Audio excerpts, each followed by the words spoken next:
Welcome back to the deep dive. If you're watching the charts today, you might feel like you're staring at a seismograph right before an earthquake. The market feels incredibly tense. Yeah, paralyzed is the word. We're calling it the coiled spring scenario. That's a perfect image for it. It really feels like we're stuck between two massive opposing forces. Exactly. On one side, you have the adults finally entering the room. We're talking real structural maturity, federal charters. The plumbing of the financial system is actually integrating. Then on the other side, Just absolute macro political chaos. It's a total mess. it's a wild contrast.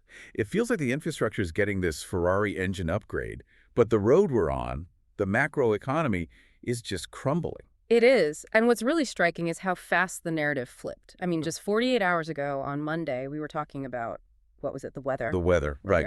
The freeze in Texas, wind turbines locking up, hash rate dropping. And that feels like ancient history now. Today, Wednesday, January 28th, the conversation has completely shifted. It's all about sovereign co-option and a tactical retreat by institutions. Okay, so we've got three main pillars to unpack today to really get what's happening. First, we have to talk about Tether.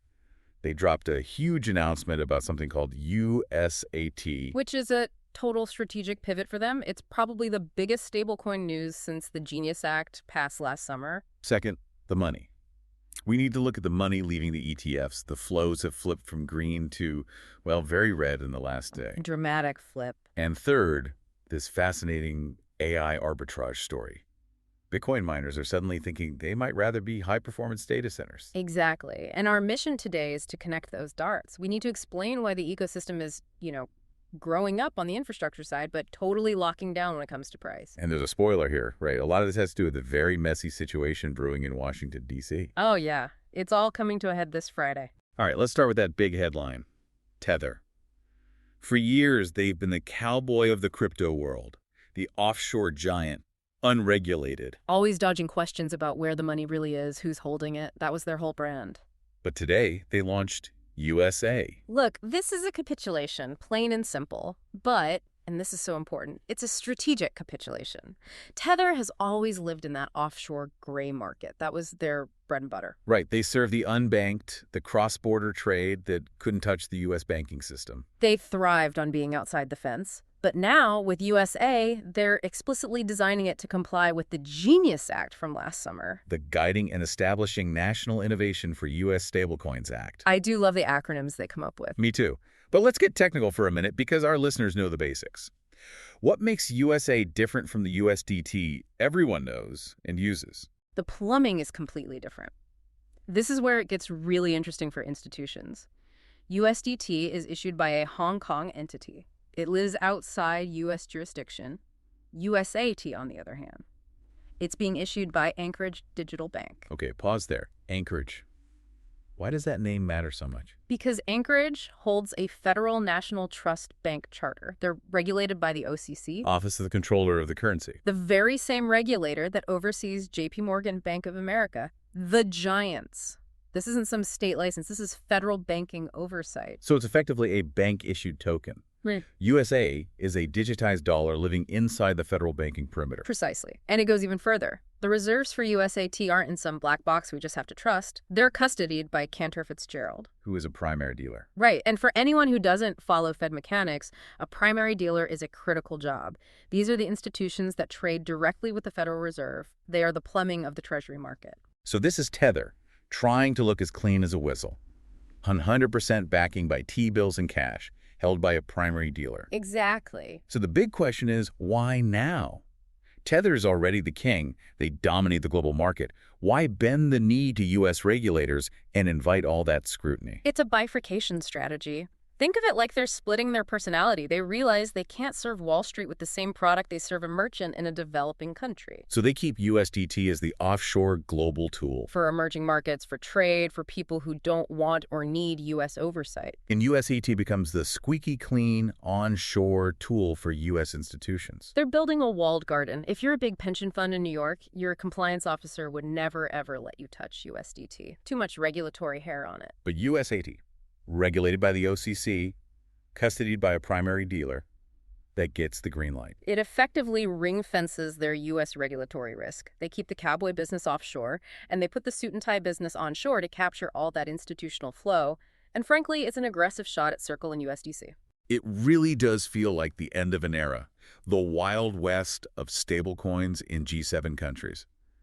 It's over. It is. If you want to play in the U.S. banking system, you play by their rules. Tether just admitted that. Okay, so the infrastructure's getting cleaner, adults are in the room. Yeah. But let's pivot to the market data, because while the plumbing is improving, the house is flooding. Yeah. We were looking at tentative ETF inflows just yesterday, thinking maybe the bleeding had stopped. But the data from the January 27th session, yikes. It was a sharp reversal, total whiplash.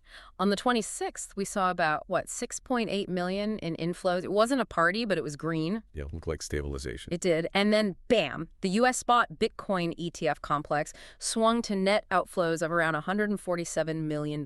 That's a huge swing. And it wasn't just Bitcoin, right? Ethereum ETFs lost over 63 million. Right. The whole crypto complex took a hit. The sentiment just cratered overnight. What spooked them? Was it the Tether news? I don't think so. The Tether news is, if anything, net bullish for the infrastructure long term. No, this is classic de-risking. Investors are selling ahead of uncertainty. Right. It's a risk-off environment. Triggered by two things hitting at once. First, the Fed meeting happening today. Markets always get jittery before the Fed speaks. But the bigger shadow, the one everyone's really watching, is this U.S. government shutdown looming for Friday. That's the real driver. The Fed is usually predictable. This shutdown is just messy. We hear about shutdowns all the time. Usually it's political theater. They sign something at 11:59 p.m. and everyone goes home. Why is the market taking this one so seriously? Because the catalyst for this one is incredibly volatile and emotional. This isn't about decimal points in a budget. This deadlock is stemming from the fatal shooting of a U.S. citizen, Alex Preddy, by federal agents in Minneapolis. All right, I read about that. That's caused a massive uproar. Exactly. And that social unrest has spilled into the Senate. The Democrats have drawn a red line. They are refusing to vote for Department of Homeland Security funding. They want it stripped out. And Republicans are refusing to separate it. So it's an ideological standoff, not just a fiscal one. And here's the trap, and this is why the market is freaking out. The House has already recessed. Wait, what? The House went home. They passed their version of the bill and just left town. So the Senate is paralyzed. Yeah. Even if they somehow craft a compromise, there's no House to vote on the changes. So a shutdown is basically baked in at this point. It's being priced in as a near certainty. The prediction markets are going crazy with it. I want to drill down on this because I think listeners sometimes gloss over shutdowns. Why does this matter for the Bitcoin price specifically? Shouldn't it go up when the government breaks? In the long term, maybe. That's the thesis. But in the short term, a shutdown causes what we call data blindness. What does that mean for a trader? It means the referees leave the field. The CFTC, the SEC, they stop publishing reports. You lose the commitment of traders' reports that tell you what the whales are doing. You lose all the specific flow data. So you're flying blind. Completely. And institutional money hates flying blind. Their algorithms are built on data feeds. When they know they won't get data or that the regulator isn't watching the tape, they just pull liquidity. They step back. And when liquidity dries up, volatility spikes. Yes. The order book gets thin.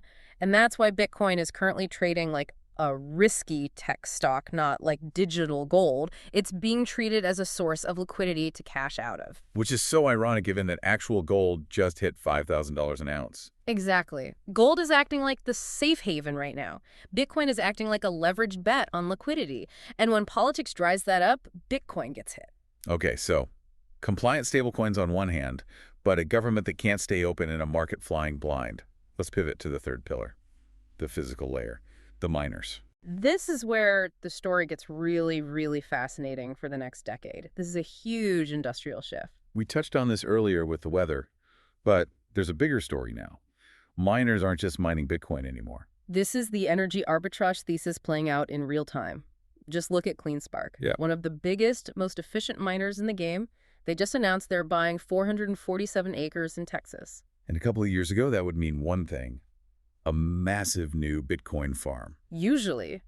But this time, they explicitly said this site is for a 300 to 600 megawatt data center for AI and high-performance computing. They're pivoting to AI. They're taking that power capacity and pointing it at NVIDIA chips instead of Bitcoin ASICs. And just look at the market reaction. CleanSpark stock jumped almost 7% on the news. The market is telling us loud and clear it values AI compute higher than Bitcoin hashing right now. Is that just hype, or is there a real reason for it? Oh, it's simple economics. It's revenue per megawatt. After the halving, mining margins got tighter. It's a brutal game. Meanwhile, the demand for AI training is just insatiable. Companies like OpenAI will pay a huge premium for that power. So miners are realizing they're not just crypto companies, they're energy infrastructure companies. They control the grid connection and the transformers. Exactly. And they can sell that power to the highest bidder, whether that's the Bitcoin network or an AI model. It's the miner to hosting transition. So what does that mean for Bitcoin? Does the network get less secure? Not dangerously so. The network is already incredibly secure. But it does mean global hash rate growth might flatten out. And kind of counterintuitively, that's actually bullish for the miners who stay loyal to Bitcoin. Because the difficulty adjustment kicks in. Right. If a big player like CleanSpark leaves the pool, the difficulty to mine a block drops, or at least grows slower, making it more profitable for everyone who's left. It also puts a valuation floor under these companies. If Bitcoin's price crashes, they don't go bust. They just unplug the ASICs and plug in GPUs for AI clients. Exactly. It de-risks their business model. They are energy arbitrageurs. Okay, let's tie this all back to the price action. We have outflows, a shutdown, miners pivoting. But the price is just hovering, stuck between, say, $88,000 and $90,000. This is the coiled spring. You have heavy selling from the ETFs that 147 million, but the price just refuses to crash below 87K. Someone is absorbing that selling pressure. It's likely passive whales, algorithmic buyers. But if you look at the derivatives market pressure index just dropped to a 30-day low. Trends like that low pressure sounds relaxing. In trading, it's the opposite. It means extreme compression. Volatility has been squeezed out of the market, and periods of low vol are almost always followed by periods of extreme vol. The spring snaps. Up or down? Well, the liquidation heat map shows you where the pain is. Yeah. Above $90,500, there is a massive cluster of short liquidations. So tons of people are betting the price will drop. Yeah. And if it goes up, they're forced to buy back in, pushing the price even higher. That's a short squeeze, a textbook setup. But below 87,000, you have the long liquidations. We're just sandwiched right between them. I saw Michael Saylor tweeted, "Be cool." He did. And that tweet, interestingly, coincided with a moment where we had a 299% liquidation imbalance favoring longs. Maybe. Nearly 3 times as many people were getting liquidated on the long side. The market is leaning very bearish. Everyone is betting on the shutdown, crashing the price. So the setup is everyone expects a drop, so they're shorting it. Which is a classic contrarian play if, by some miracle, the shutdown is avoided. Or if the Fed comes out today and sounds dovish because they're worried about the economy. Price rips past 90,000, hits that cluster of shorts, and just explodes. Exactly. The pain trade is up. But being realistic, if that shutdown hits on Friday and we lose data visibility, we are almost certainly going to test that $86,000 floor. It's a game of chicken between the politicians and the traders. It is. The infrastructure is maturing, but the price is being held hostage by Washington. Before we wrap up, I want to touch on one stat that flew under the radar. A new report from PayPal and the NCA on merchant adoption. This was a surprising number. They reported that 39% of U.S. merchants now accept crypto. 39%. That seems incredibly high. People are saying no one uses it for payments. It's way higher than previous estimates. It suggests that while we're all obsessing over ETF flows and Senate votes, the actual transactional layer is quietly getting built out. That's a fundamental flaw. It just highlights this divergence we're seeing. The price is dropping because of politics, but the value is arguably increasing. That's the provocative thought to leave with today. Does this government shutdown actually validate the entire reason for Bitcoin's existence? Well, the price might drop because Wall Street treats it like another risk asset. But if the U.S. government literally closes its doors on Friday, if it just stops functioning, doesn't that prove the utility of a sovereign-grade money that runs 247 without needing a budget vote? That's a great point. The system that's failing is the one causing the price to drop, but the failure of that very system is the reason this asset was created in the first place. Precisely. In the meantime, everyone should keep their eyes on $87,000. If we lose that level in the next 48 hours, things could get ugly before they get better. We will be watching closely. Thanks for listening to The Deep Dive, and we'll catch you on the next one.